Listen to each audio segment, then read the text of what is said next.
Episode की शुरुआत में दिखाते हैं कि वो लोग जा ही रहे होते हैं कि तभी कोई एक बंदा को मारकर वहां से उड़ाकर फेंक देती है। ये देखकर किंसु और गाओ कहता है कि ऐसा लगा जैसे कि यहाँ से कुछ उड़कर गया हो, लेकिन तभी वो लोग ये देखकर काफी ज्यादा हैरान हो गए होते हैं कि वहां पर सेवेंथ प्रिंस के सभी लोग बेहोश होते हैं और बाई सेवेंथ प्रिंस को भी पीट कर रख दी होती है और वो कह रहा होता है कि मुझे पीटने की आखिर तुम्हारी हिम्मत कैसे हो गई। ये सुनकर वो उसे एक लात और मार देती है। ये देखकर किंसु उससे पूछता है कि मैं तुमसे एक बात पूछना चाहता हूँ कि जब ये इतना ज्यादा वायलेंट है कि इसका कोई ओपोनेंट है ही नहीं, तो आखिर ये पकड़ कैसे ली गई। गाओ कहता है कि मैं भी कब से यही क्वेश्चन पूछना चाहता था। तभी किंसु जाकर सेवेंथ प्रिंस को उठाते हुए पूछता है कि क्या आप ठीक तो है ना। वो उसे थैंक्स बोलकर फिर से अपना स्वॉर्ड को उठाते हुए कहता है कि मैं अभी भी विश्वास नहीं कर सकता हूँ कि मैं मून डायनेस्टी का डिग्निफाइड सेवेंथ प्रिंस इसके जैसा एक छोटी सी डीमन से डील नहीं कर पा रहा है। तभी किंसु उससे कहता है कि आप थोड़ा सा बैठकर आराम क्यों नहीं कर लेते हैं। वैसे भी ये लिटिल डीमन काफी ज्यादा झगड़ालू है, आपके जैसा ऑर्डिनरी पर्सन इसे बिल्कुल भी संभाल नहीं सकता है। आप एक डिग्निफाइड प्रिंस से, आपको इससे कम्पीट करने की जरूरत है ही नहीं। ये सुनकर वो कहता है कि तुम्हारी बातें सेंस तो बना रही है, वैसे भी आज मैं यहाँ पर उस गधे 18th सन ऑफ गॉड से डील करने आया हूँ, उसे मेरे सामने आने भी मत देना, नहीं तो मैं उसका टुकड़े टुकड़े कर दूंगा। इतना बोलकर वो उससे पूछता है कि हाँ भाई आखिर तुम्हारा नाम क्या है। किंसु उससे कहता है कि सच बोलो तो मैं ही वो गधा हूँ जिसके बारे में अभी अभी आपने कहा। ये सुनकर वो काफी ज्यादा चौंक जाता है और जल्दी से उससे दूर होकर कहता है कि तुम जानबूझकर मुझे अप्रोच किए थे ना ताकि तुम मुझ पर स्नेक अटैक कर सको, लेकिन कोई बात नहीं, मुझे तुम्हारा प्लान के बारे में पहले ही पता चल गया, आखिर मैं हूँ ही इतना ज्यादा इंटेलिजेंट। ये बोलकर वो काफी ज्यादा खुश हो ही रहा होता है कि तभी फिर से बाई उसे अपने हथौड़े से मारकर बेहोश कर देती है और उससे कहती है कि तुम्हारे आईक्यू को देखकर मुझे नहीं लगता कि स्नेक अटैक की भी जरूरत पड़ेगी। इसके बाद वो लोग चाय पीने के लिए उसी टेबल पर बैठ गए होते हैं और वो लोग सेवेंथ प्रिंस को भी वहां पर बैठा दिए होते हैं और कुछ देर के बाद धीरे धीरे सेवेंथ प्रिंस होश में आने लगा होता है। उससे जागता देखकर किंसु उससे कहता है अरे तुम होश में आ गए, लो एक कप चाय पी लो। किंसु को देखकर वो चिल्लाने लगता है कि अगर हिम्मत है तो आकर मुझसे फाइट करो। किंसु उससे कहते हैं कि वायलेंस किसी भी चीज का समाधान नहीं होता है, क्यों ना हम लोग बैठकर बातें करते हैं। सेवेंथ प्रिंस उसका हाथ हटाते हुए कहता है इसकी कोई भी जरूरत नहीं है और उसका कॉलर पकड़कर बहुत ही गुस्से में उससे कह रहा होता है कि मैं तुम्हारे टुकड़े टुकड़े करना चाहता हूँ। तभी वहां पर बाई फिर से अपने हैमर के साथ आ जाती है। ये देखकर तो सेवेंथ प्रिंस के फट जाती है और वो उसके कॉलर को छोड़कर कहता है कि हम इसके बारे में बात करके खत्म कर सकते हैं, वैसे भी मुझे भी थोड़ा सा प्यास लगा ही है। इसके बाद वो उनके साथ बैठकर चाय पीने लगता है और उससे बहुत ही गुस्से में कह रहा होता है कि अब बात करने के लिए कुछ भी नहीं बचा है। पिछली बार तुम्हारे उस चीज के कारण 3 प्रिंस और 2 प्रिंसेस इंजर्ड हो गई थी और मैं ही सबसे ज्यादा कम इंजर्ड हुआ हूँ, इसलिए मैं यहाँ पर कंपेंसेशन के लिए आया हूँ। किंसु कहता है कि उन सभी चीजों के बारे में बाद में बातें करेंगे, पहले तुम ये बताओ कि दोंग्यू ग्रैंड सेरेमनी के बारे में तुम कुछ जानते हो। वो कहता है ऑफकोर्स मुझे पता है, फैंक्शन सेरेमनी का नाम चेंज करके दोंग्यू ग्रैंड सेरेमनी कर दिया जाएगा और उसका स्किल भी काफी ज्यादा बढ़ा दिया जाएगा। ये सभी चेंजेस अभी कुछ देर पहले ही हुआ है और मैंने भी ये एक्सीडेंटली अपने फादर को किसी के साथ बातें करते हुए सुन लिया था। ये सब सुनकर किंसु उठते हुए कहता है कि इसका मतलब मैं बिल्कुल सही था। ये बोलकर वो जल्दी से वहां से भागकर कहीं जाने लगता है।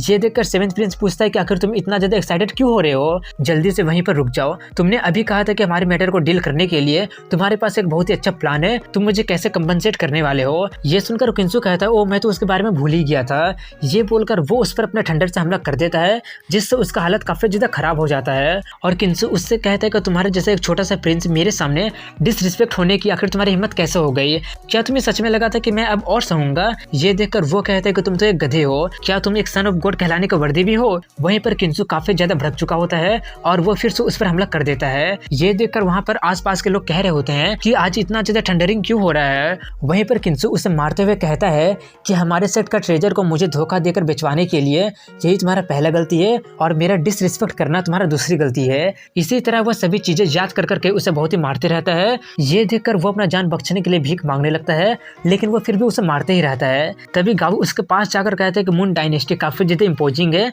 इसलिए उसे मत मारिए। किंसु कहता है कि इसे बांध कर कमरे में बंद करके रख दो और वो करने के बाद मून डायनेस्टी को ये मैसेज भेजवा देना कि अगर वो लोग इसे बचाना चाहते हैं तो अपने साथ पैसा लेकर जरूर आए। मैं चाहता हूँ कि इसने पास्ट में मेरे साथ जो कुछ भी किया है मैं उसका 10 गुना ज्यादा वसूल करूंगा। इसके बाद अगले सीन में सेवेंथ सन ऑफ गॉड को दिखाते हैं जो कि अपने चमचे से 18th का हालचाल पूछता है। वो बताता है कि वहाँ पर कुछ अविश्वसनीय चीज हो गया है। सेवेंथ हैरानी से पूछता है ऐसा भी क्या हो गया है, कहीं सेवेंथ प्रिंस ने 18th को परेशान नहीं किया है या फिर उसने 18th को कुछ ज्यादा ही मार पीट दिया है। वो बताता है कि ऐसा कुछ भी नहीं हुआ है, बल्कि इसका उल्टा ही हो गया है। 18th ने सेवेंथ प्रिंस को मार पीट कर उसे होस्टेज बना लिया है। ये सुनकर सेवेंथ सन ऑफ गॉड काफी ज्यादा हैरान हो जाता है। वहीं पर वो उसे आगे बता रहा होता है कि सिर्फ इतना ही नहीं बल्कि उसने एक मैसेज भी भेजा है कि अगर वो लोग सेवेंथ प्रिंस को छुड़ाना चाहते हैं तो वो लोग पास्ट में उसके साथ जो कुछ भी किए हैं उसका 10 गुना पैसा लेकर आ जाएं, नहीं तो वो सेवेंथ प्रिंस को नहीं छोड़ेगा। ये सुनकर सेवेंथ काफी हैरानी से कहता है कि तुम्हें नहीं लगता है कि 18th इन कुछ दिनों में काफी ज्यादा बदल गया है। ना सिर्फ उसने 11th का इंसल्ट किया है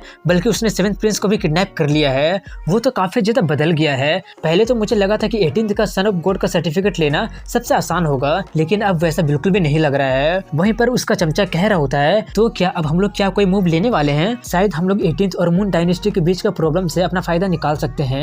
7th कहता है अभी नहीं, अभी सिर्फ देखो कि आखिर होता क्या है। एक्चुअली मैं ये देखने के लिए काफी ज्यादा इंटरेस्टेड हूँ कि आखिर 18th अब अपना कौन सा कार्ड चलता है। इसके बाद 18th को दिखाते हैं जहाँ पर गाओ उसे 7 फ्लोटिंग आइलैंड की तरफ इशारा करते हुए कह रहा होता है कि वही 7 फ्लोटिंग आइलैंड है जो कि युवा मिन सेक्ट का कोर फाउंडेशन है। यहाँ तक कि सन्स ऑफ गॉड भी क्वालिफाई नहीं है वहाँ पर पैर रखने के लिए। वही 7 फ्लोटिंग आइलैंड हमारे सेक्ट का फाउंडेशन है और हमारे 7 पैट्रियार्च भी उनके क्रिएशन में भाग लिए थे। अगर आप उनमें से किसी एक पर जाना चाहते हैं तो वो कम्प्लीटली इम्पॉसिबल नहीं है, आपको बस किसी एक पैट्रियार्च का अप्रेंटिस बनना पड़ेगा। जहाँ तक मुझे पता है कि फर्स्ट, सेकंड और थर्ड सन ऑफ गॉड है 3 पैट्रियार्च का अप्रेंटिस बना हुआ है। ये सुनकर किंसु पूछता है अगर ऐसी बात है तो मुझे पहले इन सब के बारे में क्यों नहीं पता था? वो बताता है क्योंकि आप पहले इन सब के बारे में बिल्कुल भी केयर नहीं करते थे, आप सिर्फ अपना एनर्जी उन्हीं फीमेल डीमन पर बर्बाद किया करते रहते थे। ये सुनकर वो कहता है क्या सच में ऐसा ही था? तभी वो पूछता है अगर फीमेल डीमंस की बात करूं तो बाई के अलावा मुझे और कोई डीमंस क्यों नहीं दिखाई दे रही है? गाओ कहता है क्योंकि ये सब इसी बाई के कारण हुआ है, सिर्फ एक ही होस्टेस तुम्हारे मेंशन में रह सकती है।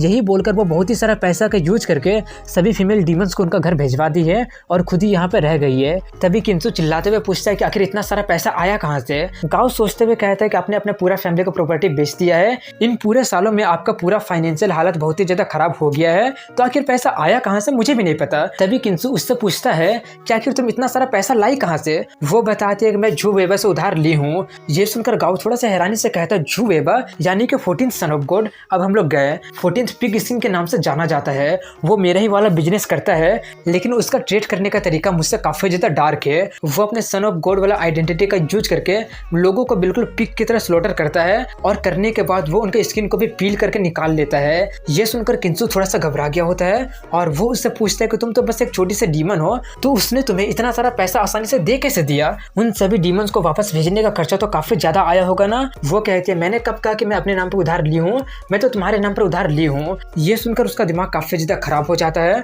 और वो उसे मारने जाने लगता है, लेकिन गाओ उसे पकड़ लेता है। लेकिन तभी अचानक वहां पर बहुत ही जोरों का आवाज होता है और वो लोग देखते हैं कि एक फ्लोटिंग आइलैंड पर से बहुत ही ज्यादा लाइट निकल रही होती है। ये देखकर काफी सारे लोग आपस में बातें करना शुरू कर दिए होते हैं कि ऐसा हुआ काफी ज्यादा टाइम हो गया है ना, और ये मून आइलैंड से आ रहा है, कहीं युवा ने ब्रेक थ्रू तो नहीं कर लिया है ना? दूसरा कहता है युवा ने बल्कि third son of God spiritual रीला में ब्रेक थ्रू करके पहुंच गया है और ये विजुअल फिनोमिना काफी ज्यादा अमेजिंग है। वो तो एक लूनर डिवाइन बॉडी बिल्कुल रिजर्व करते हैं। वहीं पर सिस्टम किंसु से कहता है कि एक प्रोविजनल चेक इन टास्क आया है, मून आइलैंड पर जाकर चेक इन करो। ये देखकर वो सोचते हैं कि फ्लोटिंग आइलैंड पर चेक इन करना काफी ज्यादा हार्ड है, लेकिन अगर मैं सक्सेसफुली साइन इन कर लेता हूँ तो उसका रिवॉर्ड भी काफी ज्यादा बड़ा होगा।